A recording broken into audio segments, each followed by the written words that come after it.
Assalamualaikum warahmatullahi wabarakatuh. Bertemu lagi dengan saya Wahyudi Rahman, penyuluh perikanan dari Kabupaten Hulu Sungai Utara, Provinsi Kalimantan Selatan.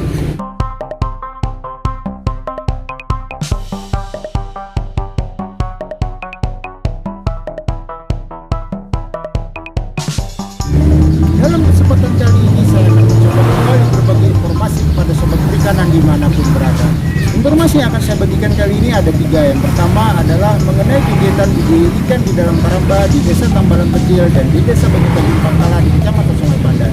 Yang kedua adalah mengenai kegiatan reparasi rum atau pelampung Karamba yang mengalami kerusakan agar dapat dimanfaatkan kembali. Dan yang ketiga adalah mengenai modifikasi Karamba agar memudahkan saat proses panen.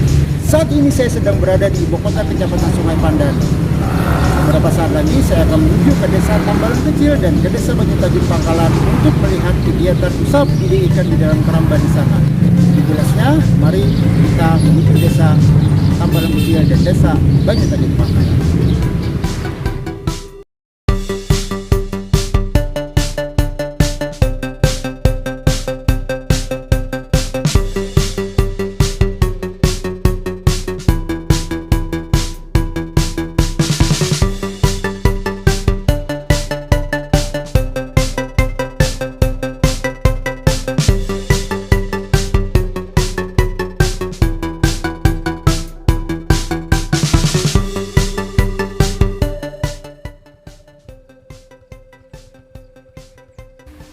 Di Indonesia umumnya dan di Kalimantan Selatan khususnya, Karamba merupakan salah satu tempat pemeliharaan ikan yang cukup populer. Pemanfaatan sungai, waduk dan rawa untuk Karamba secara tidak langsung turut mengoptimalkan manfaat perairan umum untuk kegiatan budidaya ikan. Keberadaan alat dan bahan pembuat Karamba yang cukup mudah didapatkan ditambah tidak terlalu rumitnya cara pembuatan Karamba menjadikan media budidaya yang satu ini banyak peminatnya. Bahan untuk membuat Karamba dapat berupa bilah bambu, kayu, dan dapat pula berupa kawat. Pembudidaya ikan umumnya menggunakan bambu sebagai bahan karena biayanya murah dan lebih mudah didapatkan. Kendati kualitasnya tidak sekuat dari bahan kayu, namun bagi pembudidaya pemula, membuat Karamba dari bahan bambu ini lebih disarankan. Bahan kayu yang biasa digunakan untuk pembuatan Karamba biasanya diambil dari jenis kayu keras yang jika di Kalimantan menggunakan jenis kayu ulin. Dengan kualitas kayu yang terkenal paling kuat, Karamba dari kayu ulin biasanya bertahan hingga puluhan tahun. Pada pembesaran ikan model ini, ikan dapat merasakan hidup seperti di habitat aslinya. Meskipun tidak mutlak sama dengan demikian, aktivitasnya tidak terganggu.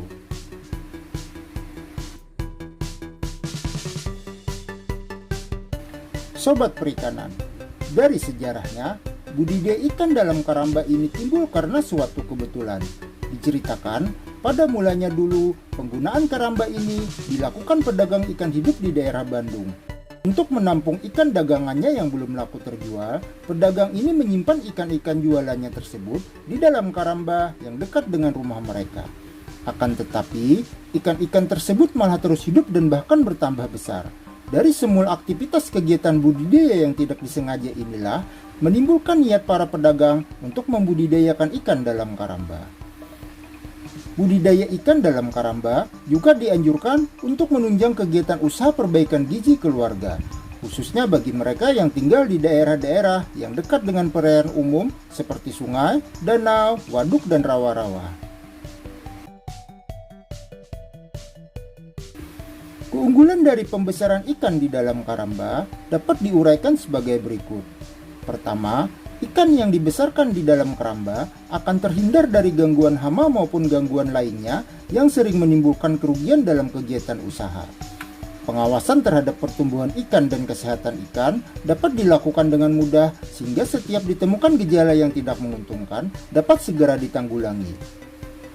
Kedua, kebutuhan oksigen dapat terpenuhi karena pergantian air terjadi setiap saat. Dengan kondisi demikian, laju pertumbuhan dan kesehatan ikan dapat mencapai optimal. Ketiga, sisa makan dan kotoran hasil dari aktivitas hidup ikan dapat segera hanyut terbawa aliran air sehingga tidak menimbulkan penyakit dan kekhawatiran terhadap tingginya kadar amoniak. maupun zat racun lainnya yang akan menghambat laju pertumbuhan. Dan yang keempat, pemanenan ikan dapat dilakukan dengan mudah sehingga menghemat waktu dan tenaga.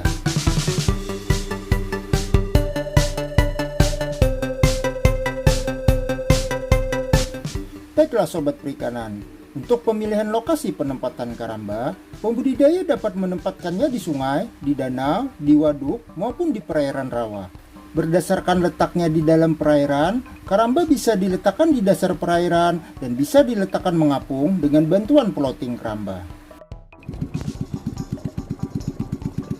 Sobat perikanan, berbicara mengenai konstruksi keramba, rangka utama keramba sebaiknya disambung atau dirangkai dengan menggunakan baut, bukan dengan paku. Hal ini untuk mempermudah dalam merangkai keramba di lokasi budidaya.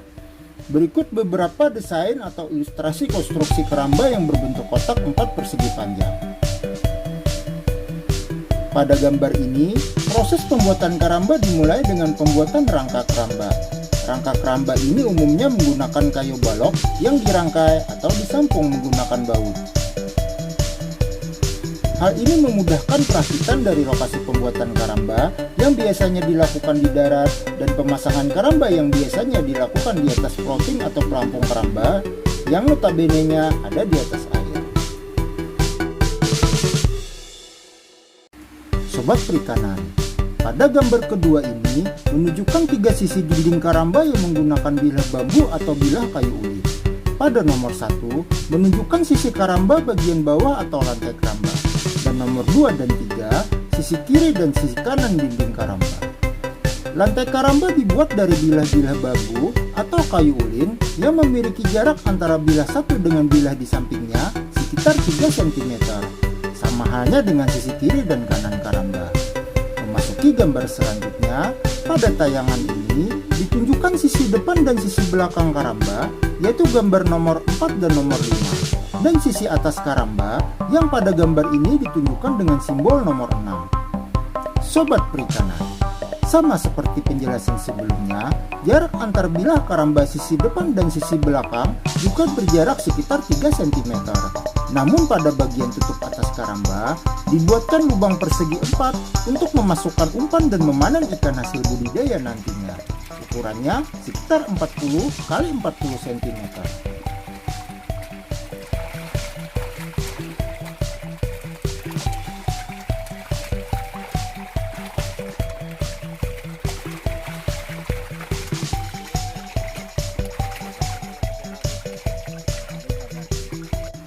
Sobat perikanan dimanapun berada, posisi peletakan karamba umumnya dapat langsung diletakkan di dasar perairan maupun diletakkan mengapung dengan bantuan plotting keramba.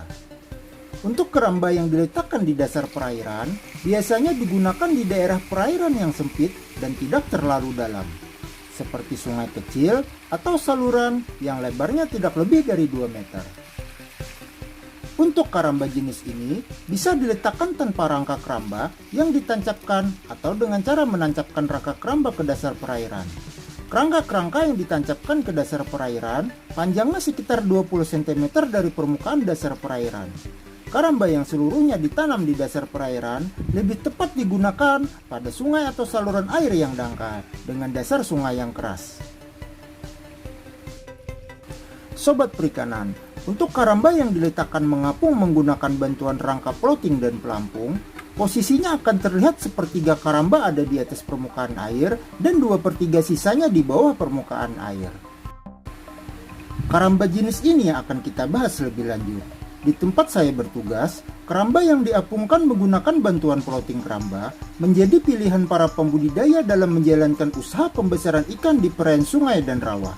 Keramba jenis ini mengandalkan kekuatan drum sebagai pelampungnya, yang mana drum-drum ini diikat pada rangka kayu tepat keramba menggantung. Berdasarkan pengalaman, kekuatan drum ini berkisar 4-5 tahun atau tergantung bahan drumnya. Jika sudah mengalami kebocoran, maka drum ini mesti diganti agar plotting keramba yang menyangga keramba beserta ikan di dalamnya tidaklah tenggelam. Nah sobat perikanan, dalam tayangan kali ini kita akan menuju ke Desa Tambalang Kecil, Kecamatan Sungai Pandan, di mana di sana ada kreativitas pembudidaya yang bisa dibagikan melalui video ini. Baiklah sobat perikanan, saat ini kita telah berada di Desa Tambalang Kecil, Kecamatan Sungai Pandan. Di sini saya akan mencoba berbagi informasi kepada sobat perikanan dimanapun berada mengenai renovasi drum atau pelampung karamba, yang mana agar drum atau pelampung karamba yang telah rusak dapat kembali dimanfaatkan.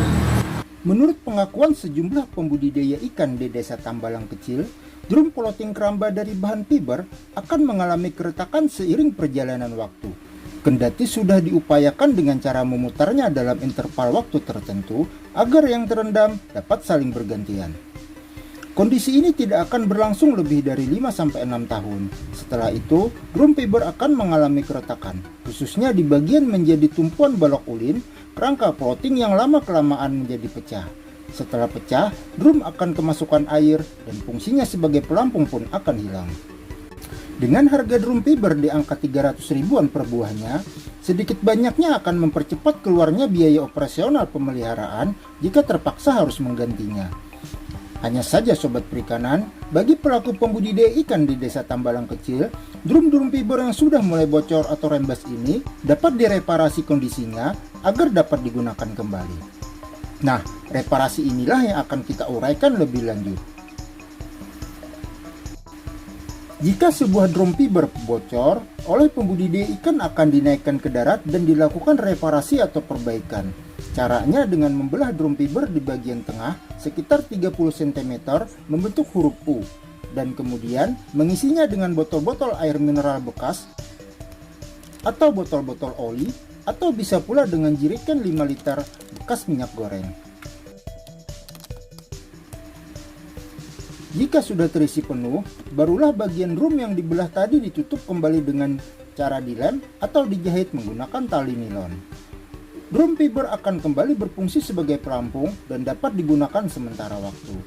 Menurut para pembudidaya yang sudah menerapkan reparasi drum fiber ini, masa pakainya bisa bertambah sampai 1 tahun lebih setelah drum bocor dilakukan reparasi. Baiklah sobat perikanan, demikian informasi pertama mengenai reparasi drum keramba. Kita akan memasuki materi yang kedua. Kita akan kembali menuju ke Desa Banyutajun Pangkalan. Mari kita ikuti perjalanan selanjutnya. Sobat perikanan, menuju ke Desa Banyutajun Pangkalan. Di sini saya akan membagikan informasi masih seputar keramba, di mana di desa ini ada pembudidaya yang berinovasi terhadap kerambanya. Inovasi tersebut sangatlah membantunya dalam proses pengangkatan keramba pada saat panen. Beberapa saat lagi, kita akan tiba di Desa Banyutajun Pangkalan, Kecamatan Sungai Pandan. Baiklah sobat perikanan dimanapun berada, saat ini saya sudah berada di Desa Banyutajun Pangkalan. Saya akan kembali membagikan informasi kepada sobat perikanan dimanapun berada mengenai modifikasi keramba agar memudahkan saat proses panennya, yaitu menggunakan jerigen ini, yang mana untuk lebih jelasnya saksikan video berikut ini. Sobat perikanan, penempatan jerigen 20 liter sebanyak 6-7 buah di bawah lantai keramba telah terbukti sangat membantu dalam proses panen. Jika pada umumnya, pembudidaya menggunakan tuas atau tackle katrol agar lebih mudah mengangkat keramba berisi ikan saat panen, dengan menerapkan sedikit inovasi menggunakan jerigen, sejumlah pembudidaya di Desa Banyutajun Pangkalan dapat melakukan pengangkatan keramba hanya dengan 2-3 orang tenaga manusia, sementara beban keramba yang diangkatnya bisa mencapai 1,5 ton. Sebagai ilustrasi, untuk keramba ukuran 3,5 x 2 meter dan tinggi 1,8 meter, jika berisi ikan bawal siap panen, maka berat ikan yang akan diangkat beratnya bisa mencapai 1,2 ton.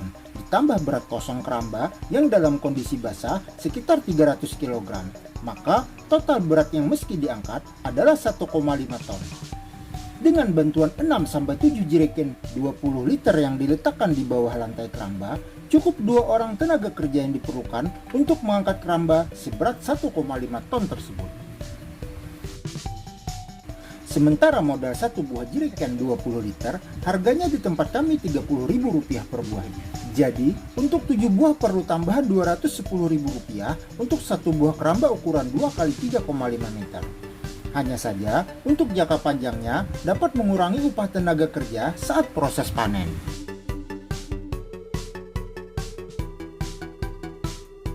Baiklah Sobat Perikanan, demikian informasi yang dapat saya bagikan kali ini. Semoga dapat bermanfaat bagi Sobat Perikanan dimanapun berada. Akhir kata, burung irian, burung cendrawasih, cukup sekian dan terima kasih. Sampai jumpa di video saya selanjutnya.